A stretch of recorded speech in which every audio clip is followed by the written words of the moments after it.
Well. Harmon Smith was right again.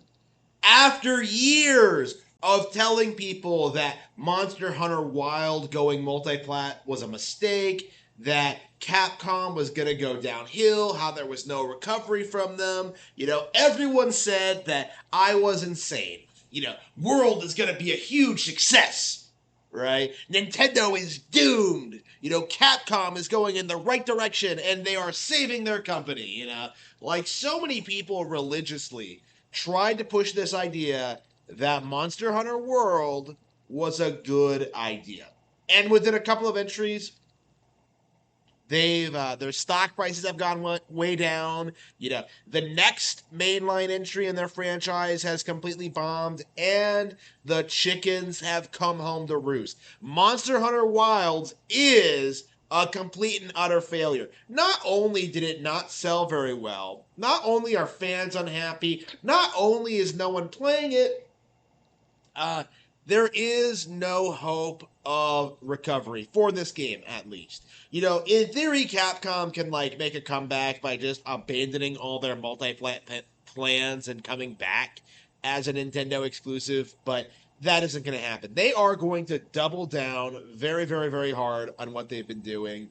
In their minds, Nintendo consoles are spin off and low effort slop territory, while their big primary games are PlayStation primary consoles, right? PC and Xbox get released as well, but PlayStation is their primary platform. That is and always has been their mindset.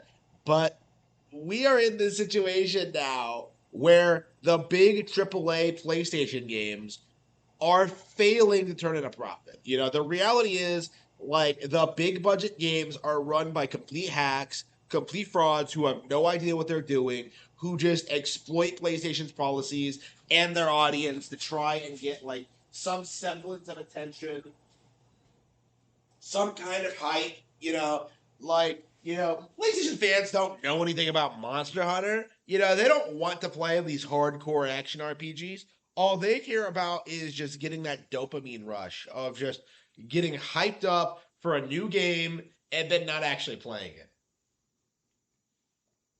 That's what happened with World, right? People got excited for World because it was a new IP and not because they were particularly interested in the Monster Hunter brand or its legacy on Nintendo hardware. you know the mindset of the community was that this was a new IP, basically a new IP that would reach incredible heights on PlayStation. And so everybody started soy jacking over Monster Hunter World, hype this up as some major release, and instantly it was disappointing. Monster Hunter World had a lot of problems at launch.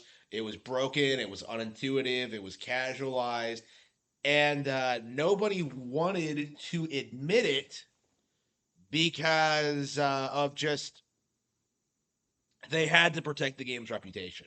They desperately needed to keep people from realizing that the multi-plat Monster Hunter was the worst one we had ever gotten. That was the mindset behind the community at the time. But Monster Hunter Wilds, when that came out, simply doubled down on all the problems with World. It was too story focused. It didn't have enough classic Monster Hunter gameplay. It had lots of DEI. Like Monster Hunter Wilds in a lot of ways is everything wrong with modern Japanese AAA gaming, and we're still in this awkward position where the general gaming public doesn't want to admit it because acknowledging there is a problem with this release would be acknowledging that there was Capcom made a mistake in making Monster Hunter World multi-plat to begin with. All the problems with Monster Hunter right now have nothing to do with Wilds. They have nothing to do with Capcom as a whole. The problem is that they made the decision to abandon the highly successful, lucrative Nintendo hardware to try and pander to PlayStation. And that is the core issue here. They had a really good they had something going on with Nintendo audiences, right? Monster Hunter was a Nintendo exclusive franchise for a long time, especially in the West, and abandoning that to try and like make the series like some multi-plat thing is was embarrassing. And it really needs to be thought of as such from the general community. It is one of the most blatant examples in recent years of third parties desperately working to undermine Nintendo by any means necessary, by doing whatever it takes to try and like take whatever successful on Nintendo consoles and try and port it to the real video game platforms. Yeah, we see this all the time in the industry, but this is probably the worst example in the past decade. Because third parties haven't like traditionally haven't been trying to produce high quality, AAA products on Nintendo hardware. So this was an example of them just bending over backwards to make it happen, and in the end, it blew up in their face.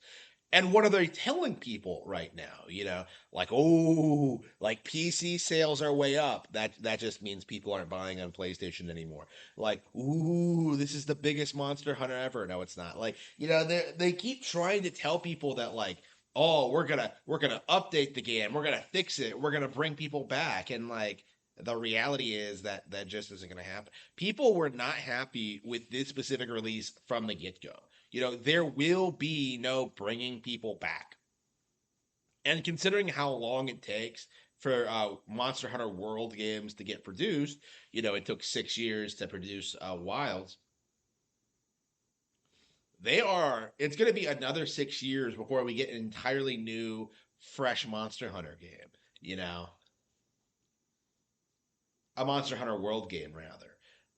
They could probably put out like a traditional Monster Hunter way more quickly than that. They did Rise was like one of the best games they ever produced, and that was released like 3 years after World, and was way better than both Wild and Worlds because it was originally made as a Nintendo exclusive. Like that's probably their best hope at this stage. They really need to just stop bothering with PlayStation and Xbox titles and just produce a Rise 2 as a Nintendo Switch 2 exclusive. Right? That's really all they need to do. And yet, like, you're going to see them like do whatever it takes to avoid that happening. Rise was only produced because like Nintendo paid Capcom to make it happen, and if they don't do that, like it just isn't going to happen. And besides, like Capcom was quick to port Rise to other platforms immediately after, so their exclusivity contract ended. So like again, it's not even worth it. Like at this point, like I kind of want to just see like the IP die already. Like there's no real hope of recovery for this, I think. Like you are just going to see the same thing over and over and over again.